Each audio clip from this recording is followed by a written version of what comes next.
one attached. I've hedgehog had its head stuck in the fence, so I stuck my finger up its bum.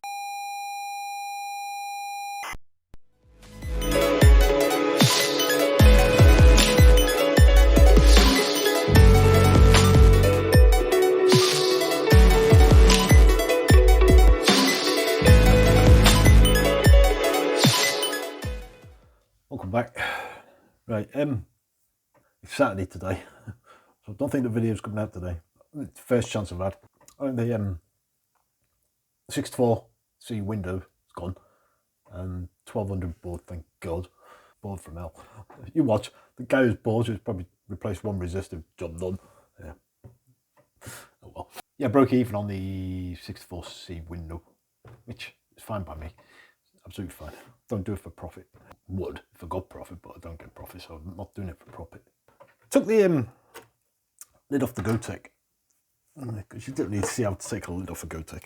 It's only 3 bloody screws. This is the screen, OLED screen. Well, yeah, OLED screen.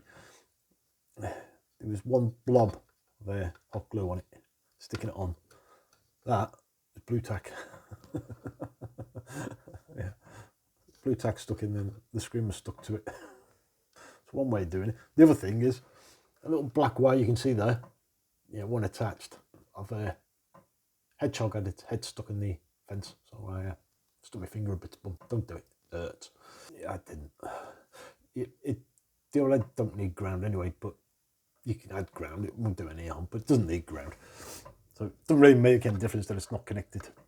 It probably was connected because there's a bit of solder on it, so we connected it at some point where he thought he's connected it, but obviously just didn't make a good enough contact. But yeah, they don't need ground on these, but I best not do that. It's giving you the birdie, innit?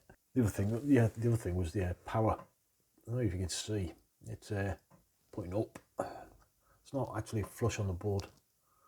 It's quite a ways off of the board. If you can see through the gap, just through there, there's a nice big gap.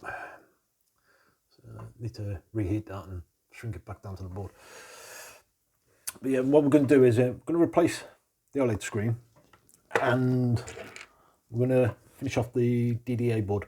I ain't got a switch for it yet. I'll probably order them off of Amazon, but there's some packs of 10s. I need one. Yeah, I'm going to have to suck it up and just buy them. So I just need to put 2 male headers on it, and that's that done then. So yeah, I'll show you the little process of it. But it's just soldering, dead easy soldering. But I'll add all these into the link in the description. So this is a 0. That's the heater, ignore that. 0.9 OLED screen. So if I show you, so it's a square one rather than a long one. It's your preference which one you want, but I don't like these because they're too thin and long. Plus I can't bloody see them, but go for them ones. That's it. This is a DuPont wire, so this is a female to female. The reason being is because on the end of the OLED you have 4-pin header, so female into that, and then this one, which is going into the Gotek, which if you look here, there's 4-pin headers there, 2 on top and 2 underneath. So you can just plug that straight into them then, job done. So yeah, so DuPont, you can buy them in box. Buy them in box like that. So you'll have a female to female, male to male, and male to female.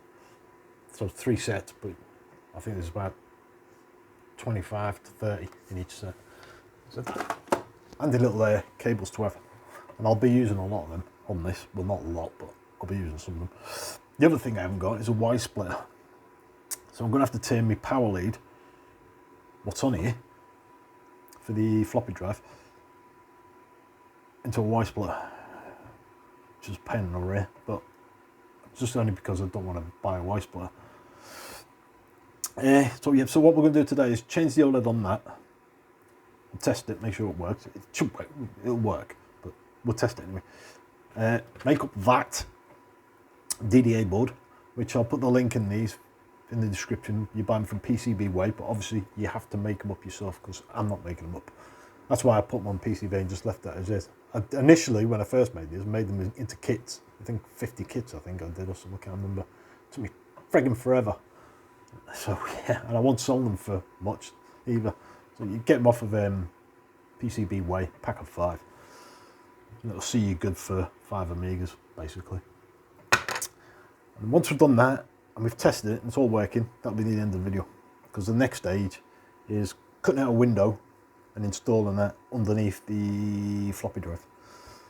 Which I don't really want to do any cutting and messing about with plastic today, to be fair, so that's why you're seeing that in another video.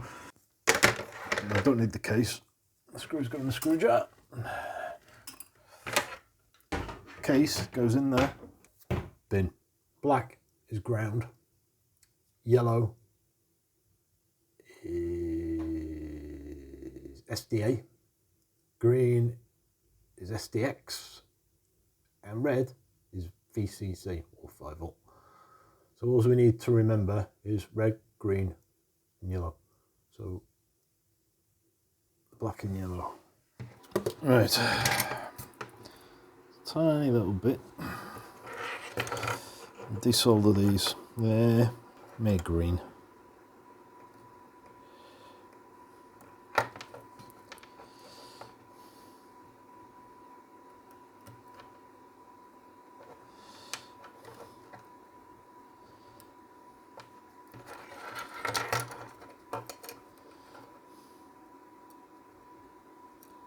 That's it.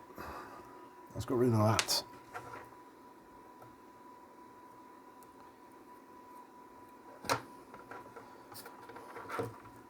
Just getting rid of the excess solder.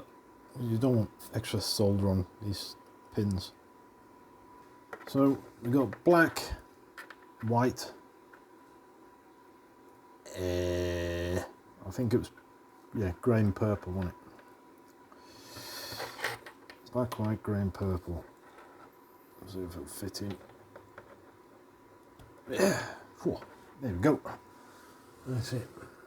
So now it's plugged in and connected. So now what I'm going to do is get the Amiga up here and just quickly test it. Right, power it on.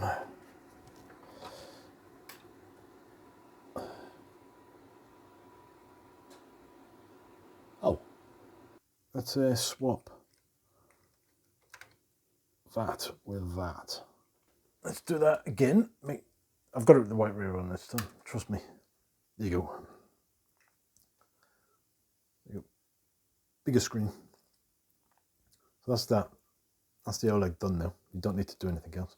Now, I normally mount these on the keyboard here. So I put sticky foam on here to sponge it down, and then stick that on top of it. And then when you put the lid down on top of it, when you cut the window out, squeezes down onto the screen, gives you a nice tight fit. And plus, if you take the top cover off, you don't have to worry about unplugging this because it's connected to the keyboard.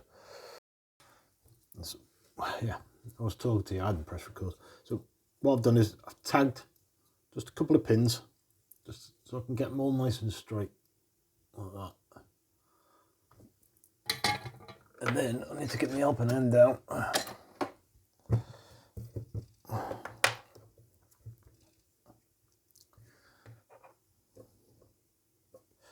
Went it that way, really.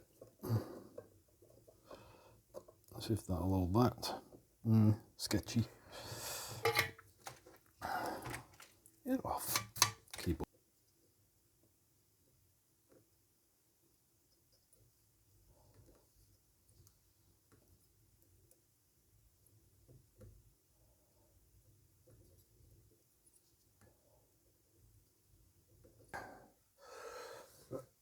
Oh yeah. So that's both rows. 2 rows of mail. And on the underside, that's the one that goes into CN11 with the switch towards the floppy drive. So it goes in that way, like that. So if you're looking at it, I'm going to put 3 wires into here, or well, 3 DuPonts into here, because I ain't got a switch. So I'll put the wire in it. So you can, no matter which way you go, you can have it come from the top or come from underneath. I like to come from the top because I'm going to bend them over in a minute as well. I can get them in. Jesus. line them up together. There, like that. So slide them in like that. And see, they're going to stick out. So I've got way stick out. Don't need that much. So I'm going to pull it in a bit. Pull it out a bit more. See the gap. When I go to a right size, just bend the pin over like that, so it's flat to the board. And on the inside, you just solder them 3. 2. Come on. 3. That's it. That's your DDA board done. That's all the soldering you need to do. Well, apart from when you attach it to your switch, but I ain't got a switch, so that's all we need to do so far. Oh crap! I'm gonna have to make this power lead up, ain't I? Dang it. Yeah, dang it. I'll tell you what, where's the DuPont? Got one here. So, got 4 males.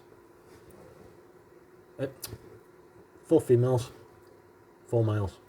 And I don't think I'm going to get away with this. This is only temporary anyway, but I'm going to see if I can plug them in to the, if that's good enough. I think it is. Yeah. I'll have to make a better job than that though, but take this ribbon off, get your DDA board.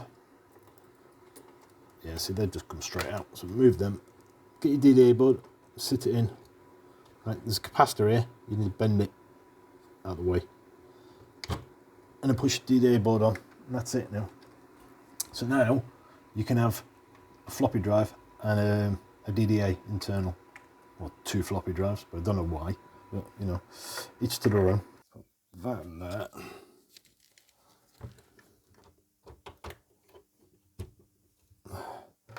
Then the back one in.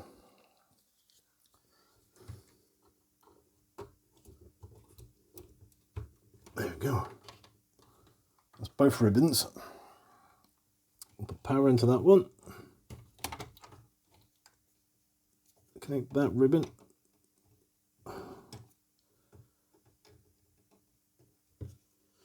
He says it's in there. That ribbon. Go Tech.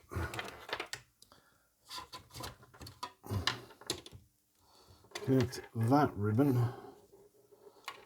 that way, I think. Yeah.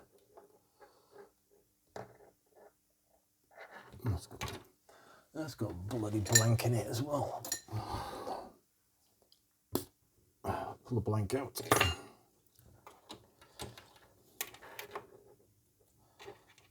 I'm pretty sure it's that way, but we'll find out. Red. That way.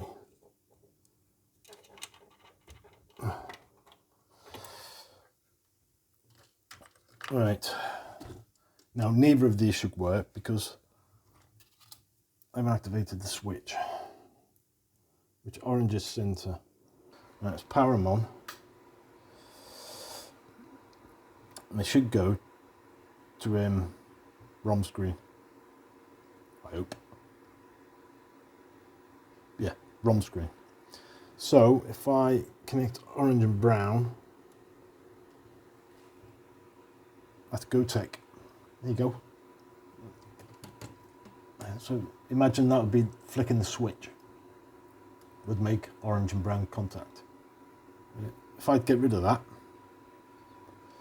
give it a reboot, it'll go back to ROM screen. That was orange and brown.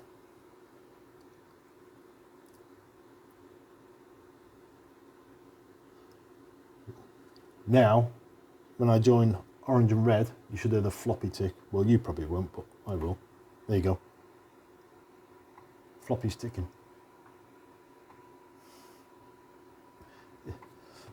Prove it.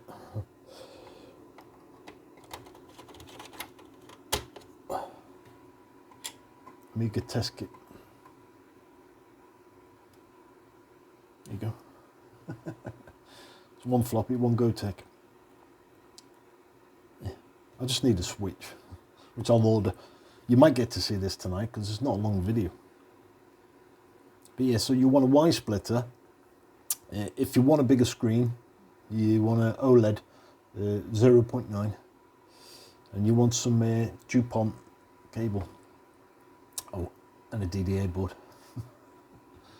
Yeah, so disconnect that now. There you go. Right, so I need to order parts. So well, the switch. So I'll end that video there.